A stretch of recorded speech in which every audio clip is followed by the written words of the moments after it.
You are Locked On Hawks Postcast, part of Locked On Sports Atlanta on the Locked On Podcast Network. Your team every day. Welcome to the Locked On Hawks Postcast, your home for the best Atlanta Hawks talk. It's local insight you can't get anywhere but here at Locked On. I'm your host, Tenitra, Batiste. Alongside me is DeShaun, Tate. This episode is brought to you by FanDuel. You can start the season with a big return on FanDuel. New customers can place a $5 bet, and you'll get started with $150 in bonus bets if you win your first $5 bet. Visit FanDuel.com to get started. The Locked On Hawks Postcast is also part of the Locked On Podcast Network, your team every day. So the Hawks made a quick trip up 95 tonight. We'll talk about which 11 showed up and which Hawks team showed up. Will the real one stand up? But first, let's talk takes on the Hawks' first 3-game winning streak of this season with the 107-104 win over the Charlotte Hornets. So, Tate, you said your take was the Hawks did some hoodwinking. They did. And listen, I mean, with 19 seconds left in the game, we're talking about, the Hawks being up, I think, only by 2 points, 101 to 99 at that time. Yeah. And DeAndre Hunter goes up for a shot, makes it, comes down awkwardly. Charlotte inbounds the ball, goes down the floor. DeAndre, meanwhile, is still all the way back on the other side of the court. Okay. Hurt, or air quotes I'm using a little bit. I hate to question it, but the way that Charlotte missed their shot on their end with DeAndre still down, Hawks get the rebound, give it to Trey, and the look up ahead for what we call old school cherry picking or hoodwinked, for lack of better words. All of a sudden, DeAndre popped up off that floor real quick and happened to be on the other end of the floor all by himself and dunking the basketball. I feel like that's the play that kind of 19 seconds left, by the way. I feel like that's the one that kind of sealed the deal. That's one of those old school moves. That's just one of those trick plays. I will say this much to go along with it. I don't know what to really expect out of Trey sometimes. I know that we're gonna save that for the other segment. Yeah, I just can't wait until we get to it. Yeah. So when you think about this game as well, I mean, I think that's a fair point about Trey. And like you said, we'll talk a little bit more about that. But I think for me, as far as like hoodwinks goes, it might be that the Hawks kind of hoodwinked the Hornets in terms of maybe lulling them to sleep, because obviously the Hawks were, even though they were 3 points down in that first quarter, it still felt like, okay, they're still in control of this thing. And then, of course, they won the second quarter. They go down in the third quarter, and the Hornets are probably thinking at this point it's going to be another one of those games where everybody walks away shaking their heads thinking the Hawks actually got hoodwinked by the Hornets yet again, because every time they do, it's usually when the Hawks are the better team. Yep. And somehow the Hornets, it doesn't matter who takes the floor, there's going to be some random role player, and all of a sudden it's just going to go down the rabbit hole for the Hawks. That's what we're accustomed to. So the Hornets, maybe they kind of thought they were going to get the same thing. I mean, they got what they needed to get out of Brandon Miller. But when we start talking about sort of the random role players, and for us, that can always be any guy off the bench. When you look at what Cody Martin did, you look at what Nick Richards did, they both scored 12 points, and you're thinking, is this about to happen? And we're going to have a conversation about somehow these Hornets have done it again to the Hawks. But we're not having that conversation. But I think maybe the Hornets kind of looked at the Hawks and thought, we got them on the ropes again, just like we always have them on the ropes. They're going to do what they're going to do. The Hawks are going to hawk, and we're going to walk away with this win, and we're going to send them back home scratching their heads once again. Not this time. Somehow, some way, the Hawks actually did the hoodwinking, and it, dare I say it, it feels nice to talk about them pulling one over on a team as opposed to the alternative.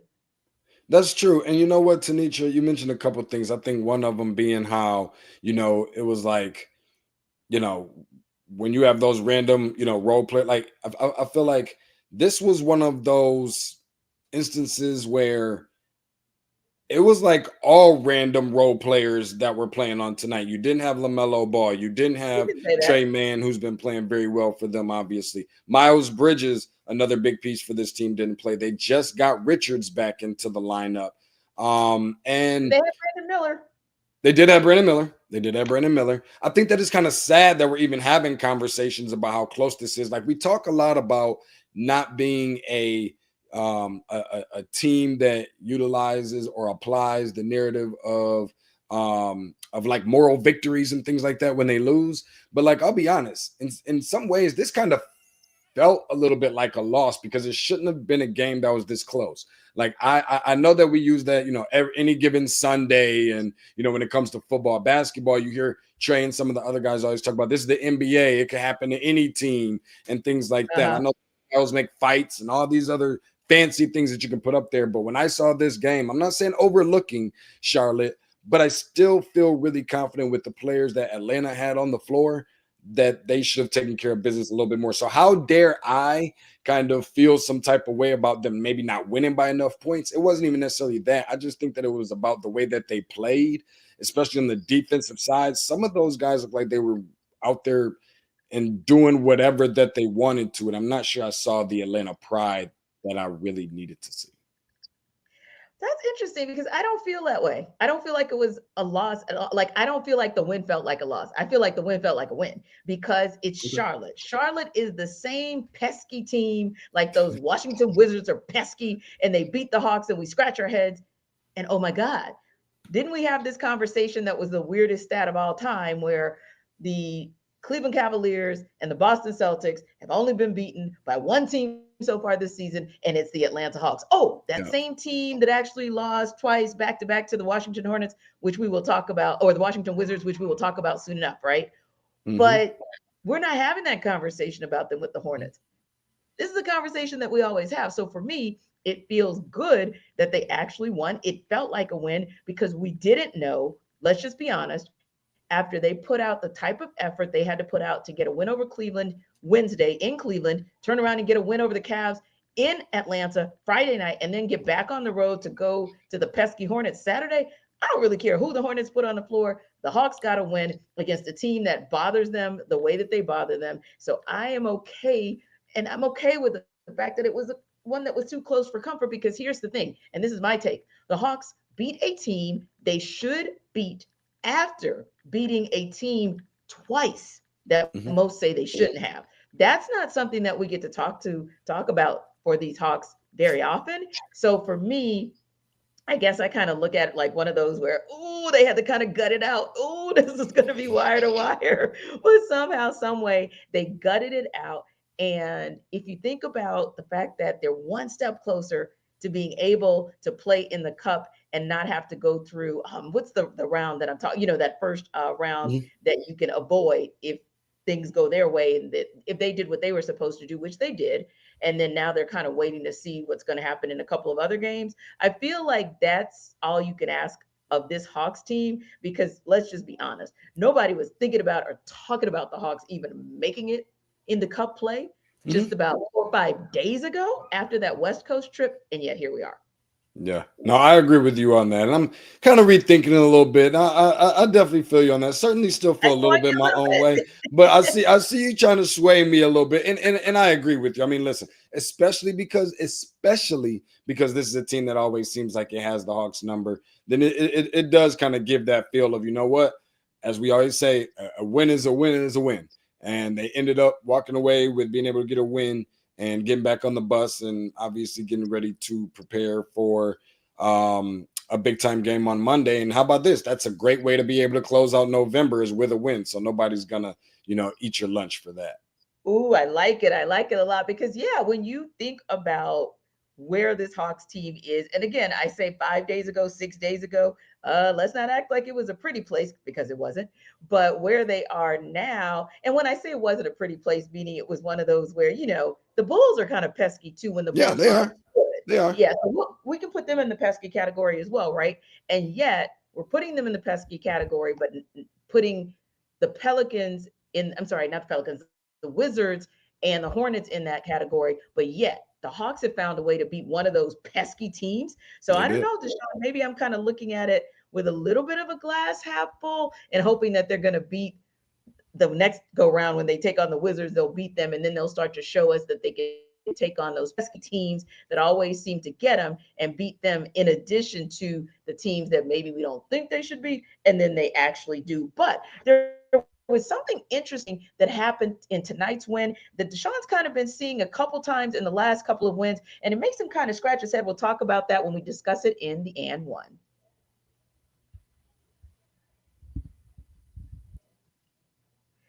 This episode of our Locked On Hawks postcast is brought to you by Skylight Frames.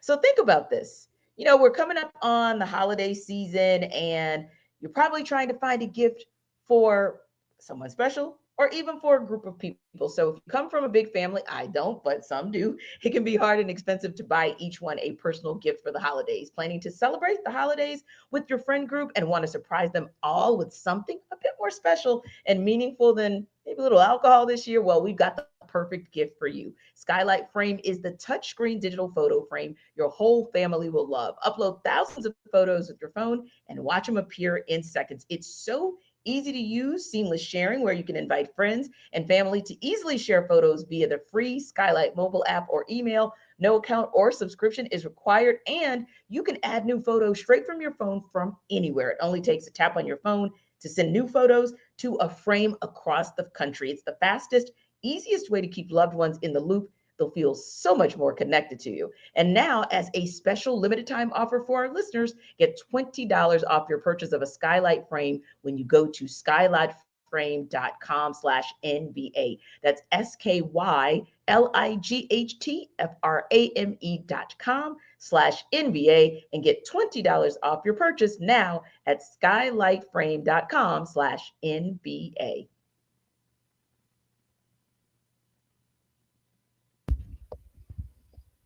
So, DeShaun, we'll call it a pedestrian night for Trae Young, if you will, because obviously he still had some of those logo Trae moments, which he's had the last couple of games, and that's been kind of encouraging and exciting to see. But even with 14 points and 5 assists tonight, and even 4 rebounds as well, the number that kind of sticks out in the 14 points is the number of times he did, or should we say, didn't shoot, right? He was 4 of 9 from the field. We're not accustomed to Trae Young taking single-digit shots, right? So that's kind of the framework for tonight's game. Then we look back at the game Friday night, right? And you're looking at his numbers a little bit more Trae-like, 21 points, but still 7 of 12. He took 12 shots. Now, in that game, you had 11 assists. The reason I didn't mention it tonight is because there are only 5. But the trend is still the same in terms of taking far fewer shots than we're accustomed to for Trae. And then we go back to the game that really made everybody scratch their heads and even made you ask, okay, is this a trend? Is he trying to get everyone else involved? Is everyone now starting to find their positions and their spots on the court, and he's just finding them? What is going on? Because in that game, Trae Young had a whopping 22 assists. And that, of course, was the win against Cleveland. He only had 20 points. Now, he did shoot 18 shots that particular night, only 6 of 18 from the field. But ultimately, building that picture, DeShaun, you said, you're still not sure, but it just doesn't quite feel right as far as what you know Trae Young to be, what we've seen from him whenever Trae takes over a game. Usually we're talking about Trae taking over a game scoring-wise as opposed to getting the ball to scorers. For sure. And I think that there's a couple different, layers to this onion, right? So I really feel that there's something that's kind of pulling him back. And I get it. I don't know if it's a matter of him just kind of wanting to get a feel for what he has out there on the floor, and obviously still trying to develop and establish chemistry with guys that are in first time in, Hawks uniforms and whatever else, what have you.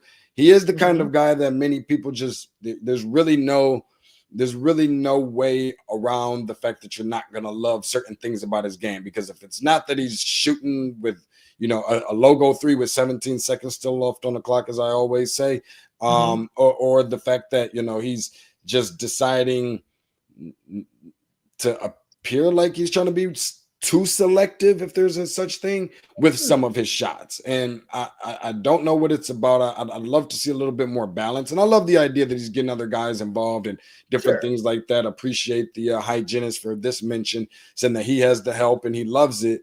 He just had to learn how to pick his spots better, but something it doesn't feel right. I mean, it's not even necessarily just about the scoring. Even on a night like tonight, he maybe had like a handful of assists or something like that.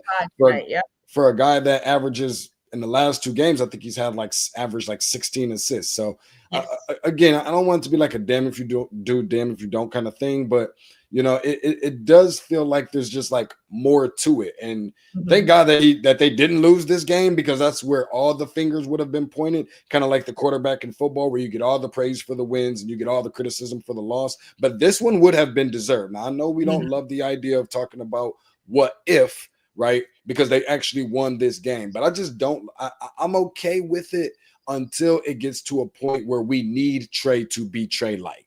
And when he's not Trey-like in the moments where you need him to be, there's just been far too many instances where he was being Trey-like where you didn't need him to be. But when you do need him to be, he's not doing that. Ultimately, when that happens, it kind of feels like they're playing 5-on-4 with him on the floor. And I'm just really not accustomed to that, especially on offense, because sometimes it already feels like 5-on-4 when they're on the defensive end because of him. Yeah, and I'm okay with it only because at some point you've got to have more than one weapon. And I know we'll talk about who that third weapon is, if you will. But as Trey continues to have games where he can influence the game in different ways, and we see that paying off with other players, I'm okay. So, for example, tonight, granted, Trey was a -4, right? But Jalen Johnson was a +15. And that's one of the things I like to see as an example. And I said, man, poor Jalen Johnson. If he has one more 20 plus 9 something, and it could be 9 rebounds, tonight it was 9 assists. I'm like, dude, just can't get that double.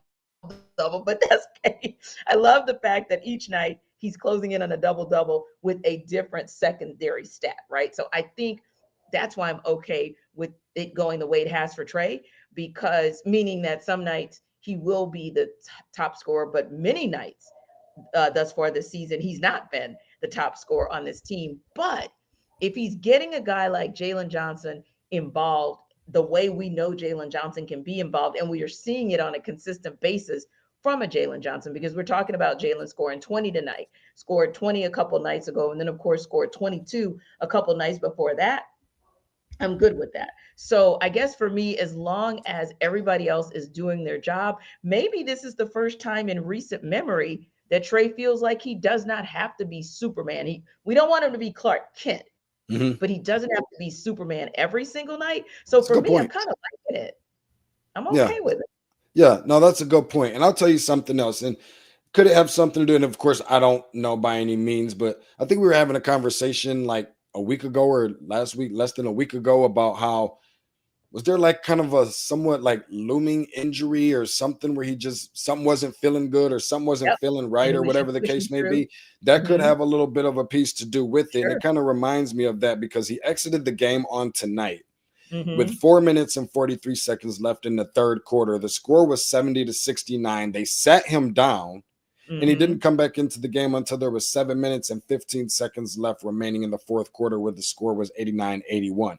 Critical time, ironically and coincidentally enough, with very close scores in between there, and him sitting down for extended time, knowing that they don't have a backup point guard that they can really rely upon from a leadership standpoint, like a veteran or anything like that. It kind of gets me to think, like, is there something going on potentially from an injury standpoint, or is this kind of like by design?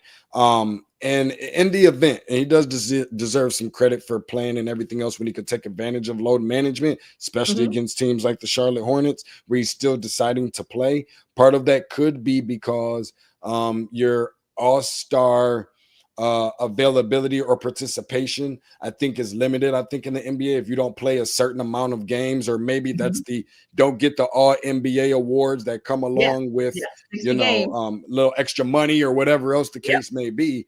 If you don't play a certain amount of games, I think we saw some of that from either 65. We saw that by Jalen Johnson in the Jalen Johnson. Okay. And maybe Bogey too. I can't remember. But either way, when it comes to 6-man, I think we saw that with Bogey. So again, that could have something to do with it. But even if that's the case, that's something that's not really being explained to us. That just kind of makes it look weird when it appears that Trey's not really giving his all or being Trey-like. Yeah, and it could be the Hawks organization, because sometimes they can be cryptic when it comes to telling us about injuries. And hey, understandably so, they don't want to show their hand completely, but also it may be Quinn Snyder doing just a little bit of protection of Trey, meaning he doesn't want it to come off as an excuse for Trey. He did acknowledge that, yeah, Trey's kind of battling a little bit of tendonitis with that Achilles, but he's playing through it. So, yeah, that's something that if you're a shooter, obviously that's going to affect you, especially I think because it's the right Achilles, if you will. But I like the fact that maybe when he's fully himself, we can come back to this time and we can say, hey, he actually showed us a really good side of him, which is the tough side, which is, hey, he endured, didn't hear him complain about it. You didn't even hear him mention it. He just battled his way through. So it'll be good if we hear that on the other side, as opposed to people being able to say, there they go again, making excuses about why Trey doesn't look like Trey. But one more question before we wrap up, and one more little comment, only because if you guys check us out on this Locked On Hawks postcast, you know DeShaun and I don't disagree on very much. However, there is one thing we disagree on, because DeShaun is just been set on making DeAndre Hunter the third offensive threat for this team. And it just is not sitting well with me. So, guys, we agree Trae Young's the first option. We agree Jalen Johnson is the second option. All right, go on with which third option. Go ahead. It's just starting to feel like DeAndre Hunter to me. And you know, Yeah. I'm not in love with giving DeAndre Hunter credit for a lot of different things. Now, I don't know if this is more so a detrimental part to the team that he's could be considered the third option, but since he's come off the bench and when he's healthy, obviously it looks like that's the best place for him to be. It's ideal that you keep him confident coming into these different games, because he can string along together these games that he's been having as of late. I think over 50 points in the last 2 games. That's not including tonight where he goes to 18. That's putting him somewhere relatively close to about 70 points in the last 3 games. Can't tell you the last time we've seen that from him. I think major part behind why I feel the way I do about this is because we haven't had a chance to see Bogey consistently. Obviously, he didn't play on today. When he plays, he probably is the most ideal. And we talked to E-Dub, to Edwin Powell on yesterday about, some of these similar things about who that guy is as far as the third scorer on this team and scoring option and whatever else, what have you. But for a while, I think we did start to fall in love with being really comfortable with the fact that it was Dyson Daniels. But I just feel like over the course of so many games, as it continues to get extended and whatever else, what have you, that his job and his responsibilities and his duties being the primary defender on the best player every single night, it's almost impossible for him to be that go-to third scorer. I don't think that is smart to put him in that position. Yeah. And it should be the guy who's probably been around one of the longest tenured on this team, coming off the bench, should be overly confident all the time because he's in his he's kind of like in his place of peace. It seems like, coming off the bench without all the pressure. That's DeAndre Hunter, and I think we're going to start to see more of that. Yeah, check me when we play 41 games, okay? Get that spot to Bogey until somebody takes it from Bogey. And yes, he has been injured a little bit, but we all know what Bogey did last year when he ripped it to shreds, when he did come back in December. And I just suspect that when we get a healthy Bogey, he's always going to be the third offensive threat, because you can count on him on the perimeter. And in this league, you got to have yourself a sharpshooter. So he's always going to be the guy I prefer to see as my third, locked in for the third offensive scoring threat. But speaking of that, you think about the fact that it's been 3 games in a row that the Hawks have won. Oh my goodness, DeShaun, who is this team? We'll talk about it in Who Got Next.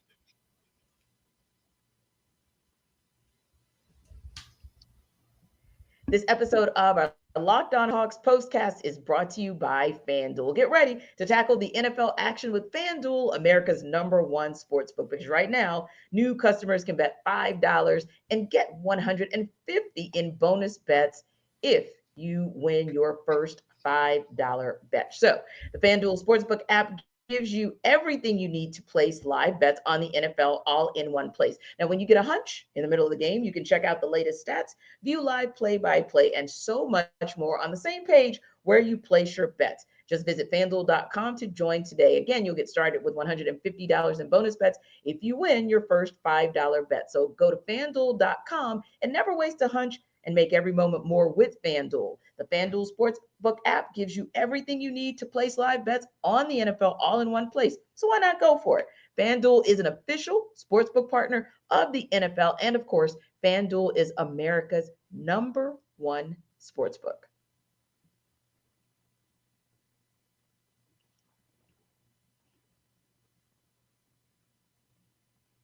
So DeShaun, as we talked about earlier, and yes, we keep mentioning it because it's one of those things that has not happened yet this season until tonight. And that is a 3-game winning streak. And really impressive because, like we said, you go to Cleveland, Hawks do, and they win in decisive fashion against the team that had the best record in the NBA at that time, had only dropped one game and hadn't dropped a game at home this season.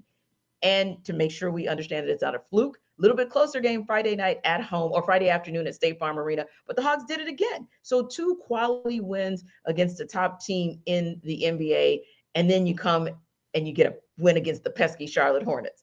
So I'm thinking to myself, DeShaun, real talk, the team that has now won 3 straight with 3, I'll say 3 quality wins, because if you get one against your nemesis, then I'll call that quality too. So is that the team that you feel this team is the closest to the version of the Hawks and who they really are? Or is it in the back of your mind where you're like, I don't quite know yet if it's this team or if it's that team a couple weeks ago when this season started that had the audacity, the nerve, and the unmitigated gall to lose twice back to back to the lowly Washington Wizards. I know.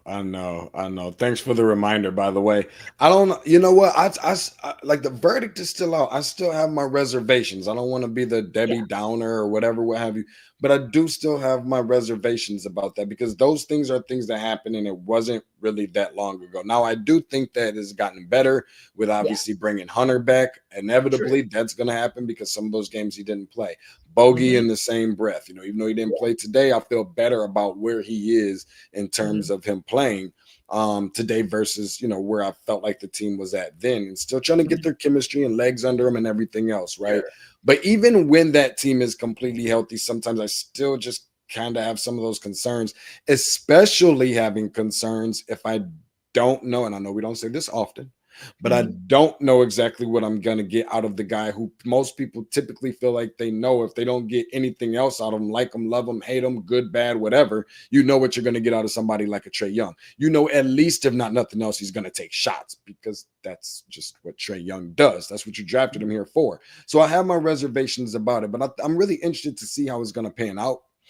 Because they're going to have to come with their A game. These aren't going to be playing the Wizards in this one and that one. Like, if you start looking at the games as we just finished off November, looking ahead to December, yes, you have the Pelicans. Please do what you're supposed to do, because they've only won 4 games this season. But guess what? Now you're on your way to Milwaukee. Haven't looked like the same Milwaukee team as usual, but they're still Milwaukee, right? The Lakers is coming into town pretty soon. You still got the Nuggets. Victor Wembanyama's coming. I mean, you still got all these other teams. Timberwolves, who just came off the NBA Finals. The Bulls is back on the schedule again, and you know how they've been playing against you. That's the Achilles heel. How about the Miami Heat? There's all these teams that they're not going to be able to afford to have these up and down, consistently inconsistent clouds that are going to be hanging over their head as they had been. So the verdict is still out for me, Tenitra, but I will say one thing. I do feel like it is like trending upward. It is an upward trajectory into me feeling better about the way that they've been playing.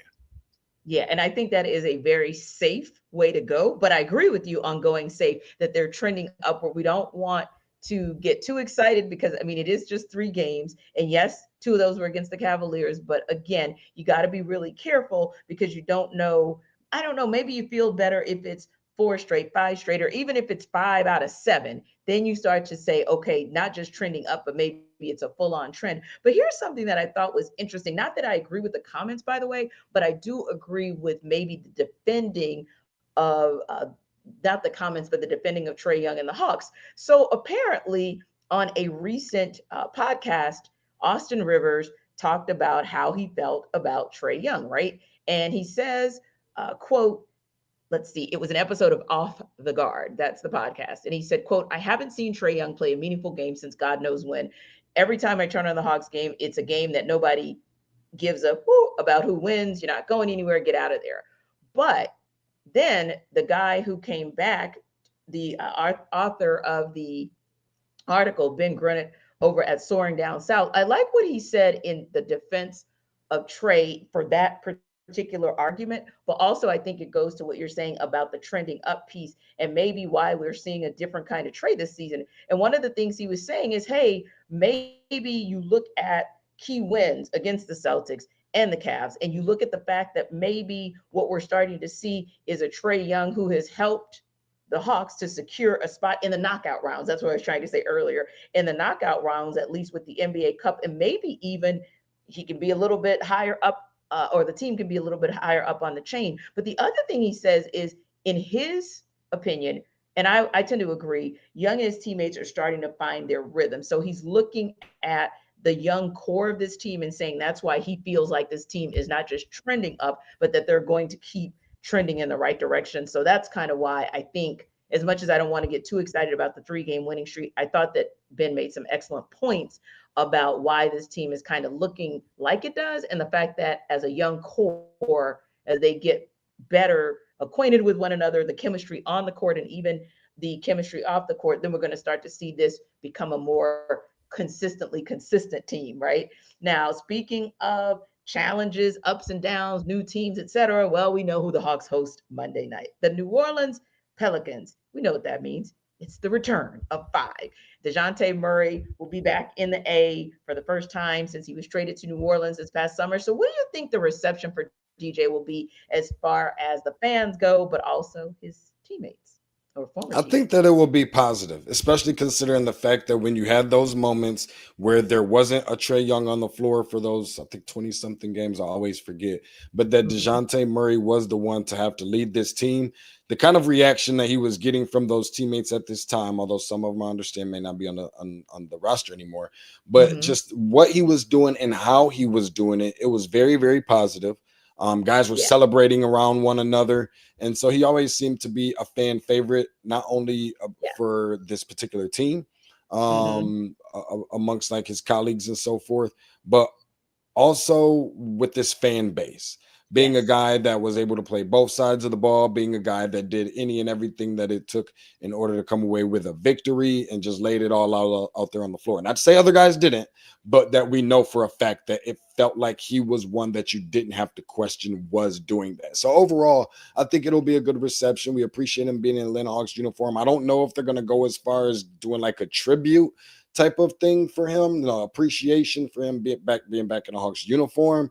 I'm not sure if that's necessarily completely appropriate, but considering for some of the people that they have done it for in the past, if anybody deserves it, it is 5 Dejounte Murray. So, yeah, I would agree with you, especially for the fans. Like the fans absolutely still love DeJounte. A friend of mine just said last week how much she missed his play and she really wished that things would have worked out for him here. And I think too, overall, I can see him having a positive reception from the team and from the Hawks organization overall. We shall see come Monday night. Locked On Sports Atlanta is the #1 place to hang out after every game. So remember to like and subscribe to our YouTube channel. And for more on the Hawks, check out Locked On Hawks with our guy, Brad Rowland. We'll see you next time.